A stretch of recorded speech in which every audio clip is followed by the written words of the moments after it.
Selamat datang di channel Cerita Cinta, channelnya cerita cinta romantis. Sebelum lanjut, mohon dukungannya dengan like dan subscribe dulu. Istri yang tak dianggap, bagian 19. Dalam bisnis, koneksi itu penting, Ki, lanjut Mirna. Ibu tahu kamu nggak suka, tapi ini cara naik kelas, kamu tahan aja dulu. Ricky menunduk, pikirannya campur aduk. Di satu sisi ingin menuruti ibunya, di sisi lain bayangan Anjani terus menghantui. Ki, kamu nggak kerja hari ini? Tanya Mirna sambil menyodorkan secangkir kopi ke Ricky yang duduk di meja makan. Hari ini sidang pertamaku sama Anjani, Bu. Sore mungkin aku langsung ke Surabaya, jawab Ricky sambil menyeruput kopi panas itu. Oh, hari ini ya? Mending nggak usah datang aja, Ki. Biar cepat selesai, kamu juga udah punya istri sekarang, kata Mirna mencoba menyarankan. Gak bisa, Bu. Aku harus datang, sahut suara berat dari belakang. Adi, ayah Ricky muncul dari kamar dengan sarung dan baju koko kusut, ia menyerahkan ponselnya ke Mirna dan Ricky. Nih, baca sendiri, ucap Adi.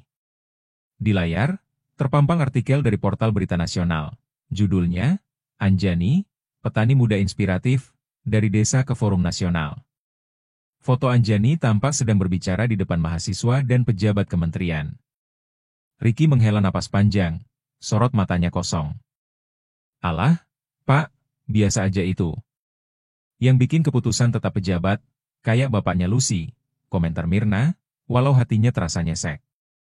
Ia yang paling keras mendesak Anjani pergi dulu. Bu, kita harus realistis, Ricky punya hak atas harta Anjani. Sawah, kebun, kontrakan, bahkan hak paten pupuk. Itu semua nggak main-main, kata Adi mantap. Dari mana Bapak tahu? Tanya Mirna curiga. Baca aja berita itu sampai habis. Ada semua rinciannya, jawab Adi singkat. Mirna melotot ke layar. Gila. Selama ini kita dibohongi Anjani. Iya, Ki, kamu harus dapat bagian, jangan mau rugi. Kalau dia nggak mau gimana? Tanya Ricky pelan. Jangan setuju cerai, tahan aja. Seret prosesnya, biar dia yang lelah duluan, ujar Adi. Tiba-tiba Lucy muncul dari kamar dengan gaun tidur tipis, dalaman transparan. Adi yang melihatnya langsung menelan ludah. Bu, buatin aku kopi, dong, ucap Lucy malas, matanya masih belekan. Lucy. Jangan nyuruh-nyuruh ibu. Bentak Ricky. Ricky. Jangan bentak istri kamu. Lucy membalas galak. Tapi Bu, lihat sendiri. Sudah, ibu bikinkan, potong Mirna buru-buru. Ricky berdiri dan keluar dari meja makan, wajahnya tegang.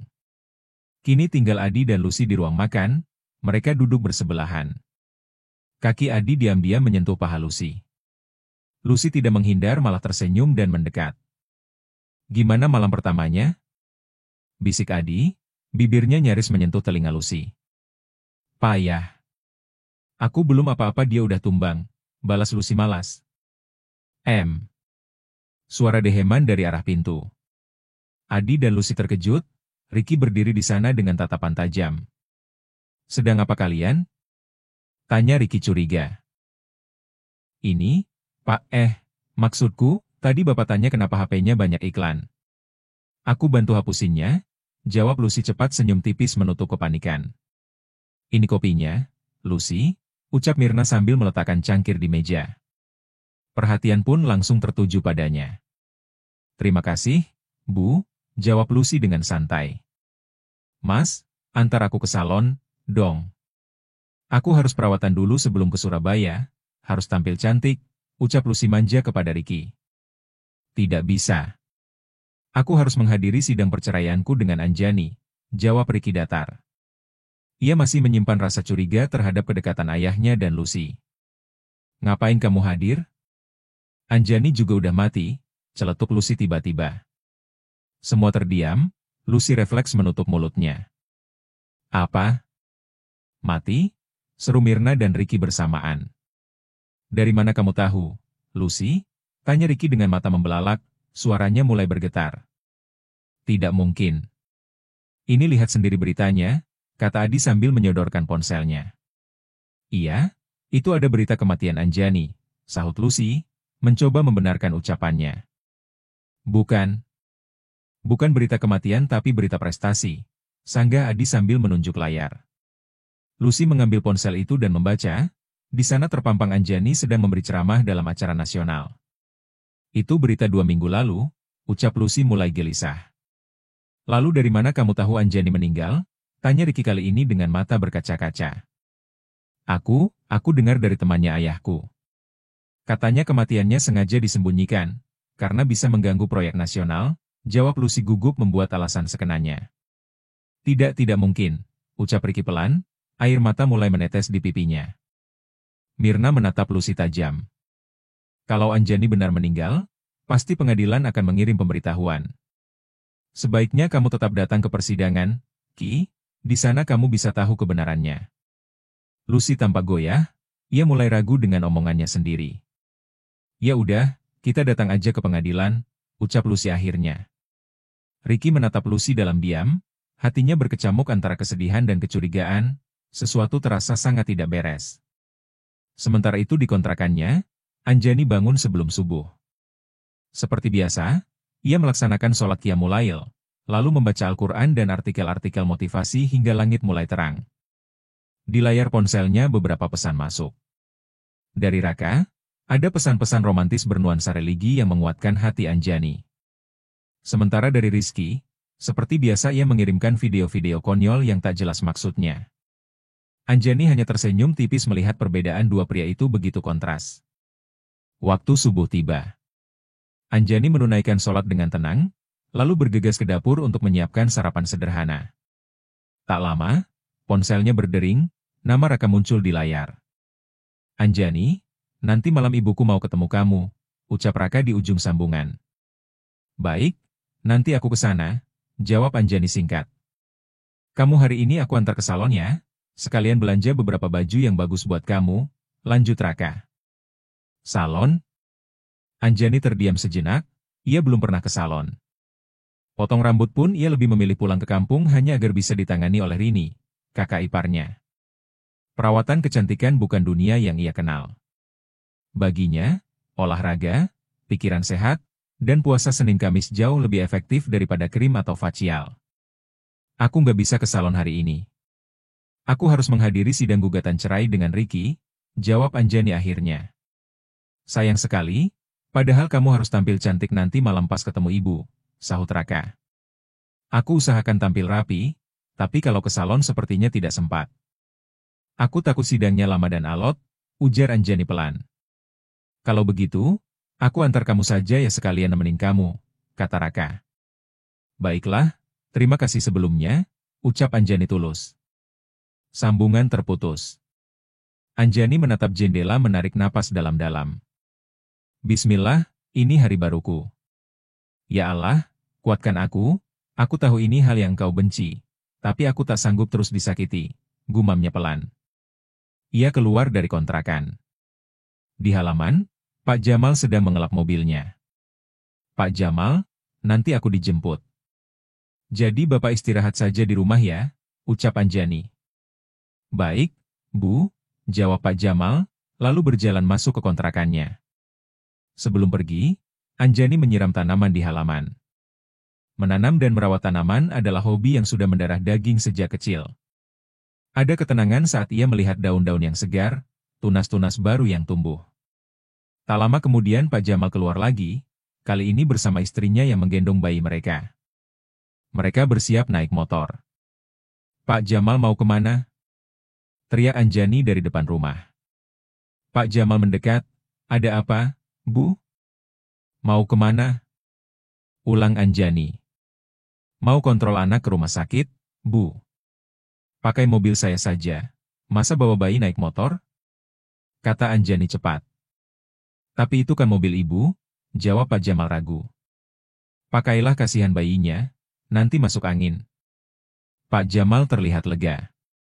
Terima kasih banyak, Bu, semoga Allah balas kebaikan ibu. Anjani hanya tersenyum sambil mengangguk. Dalam hati, ia merasa sedikit lebih ringan. meskipun hari ini adalah awal dari fase baru yang berat. Ia tahu bahwa ia sudah di jalan yang benar, meninggalkan luka, memilih waras dan perlahan menyembuhkan diri. Sekitar pukul 7 pagi Anjani sudah rapi, penampilannya sederhana namun bersih dan elegan. Ia sudah bersiap menghadapi hari panjang, hari yang akan menjadi penentu nasib rumah tangganya. Gugatan cerai yang diajukannya akan disidangkan hari ini. Ia menarik napas panjang, sebelum merapikan jilbabnya di depan cermin kecil dekat pintu. Tak lama, sebuah mobil SUV hitam memasuki halaman kontrakannya. Raka turun dari mobil dengan penampilan khas eksekutif muda, kemeja putih bersih, celana bahan abu gelap dan sepatu mengkilap. Tatapannya tajam namun teduh saat melihat Anjani keluar dari rumah. Raka bergegas membukakan pintu mobil untuk Anjani, ia sempat memperhatikan penampilan Anjani dari ujung kepala sampai ujung kaki.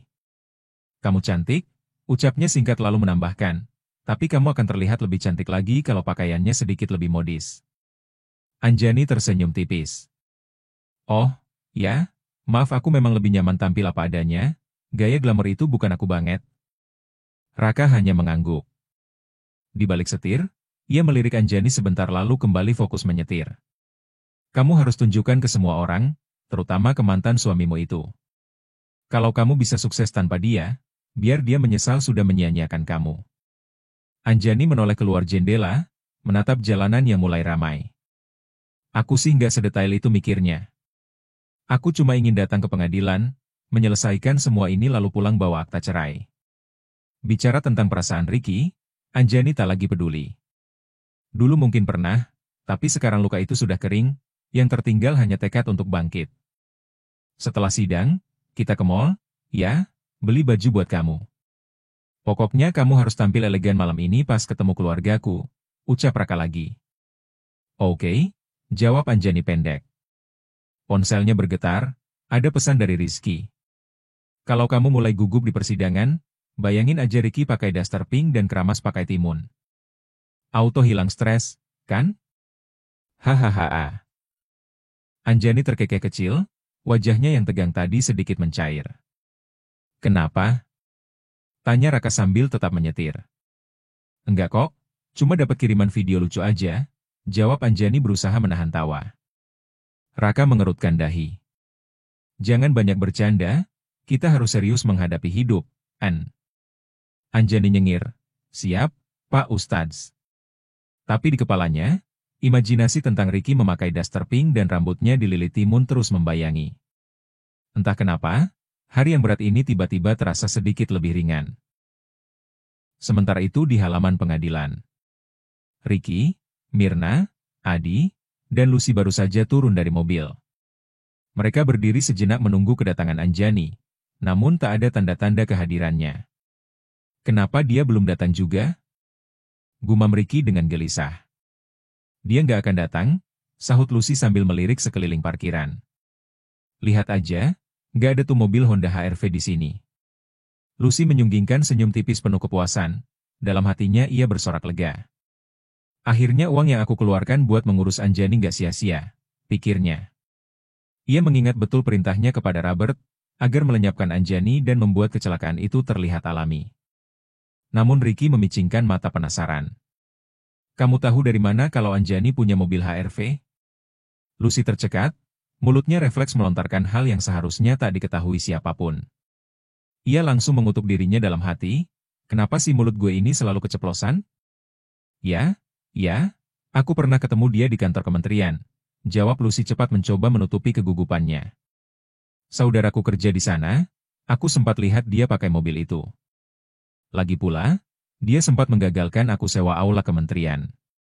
Dan sepertinya dia ada affair sama salah satu pejabat. Bayangkan aja, sama kamu aja hidupnya biasa-biasa, kok sekarang bisa sukses begitu cepat? Gak masuk akal kalau nggak disokong orang dalam, kan?" Ia menambahkan kebohongan baru dengan lancar, mencoba mengalihkan kecurigaan Ricky sambil perlahan menyisipkan fitnah. Ricky menggeleng pelan. "Enggak, Anjani bukan tipe begitu, dia rajin sholat. Gak mungkin dia punya simpanan." Lucy tersenyum sinis. "Lah, kamu juga rajin sholat, buktinya kamu tidur sama aku." Kalimat itu menghantam Ricky seperti tamparan keras, ia terdiam tak bisa membantah. Tiba-tiba, Sebuah SUV mewah berhenti di depan gedung pengadilan. Seorang pria tampan turun lebih dulu dan segera membukakan pintu untuk seorang wanita anggun berhijab. "Anjani?" gumam Ricky pelan, matanya tak berkedip. Lucy terpaku, matanya membulat, jantungnya berdegup kencang. "Gimana mungkin?" bisiknya panik. "Sial, aku ditipu si Robert," makinya dalam hati. Bersambung.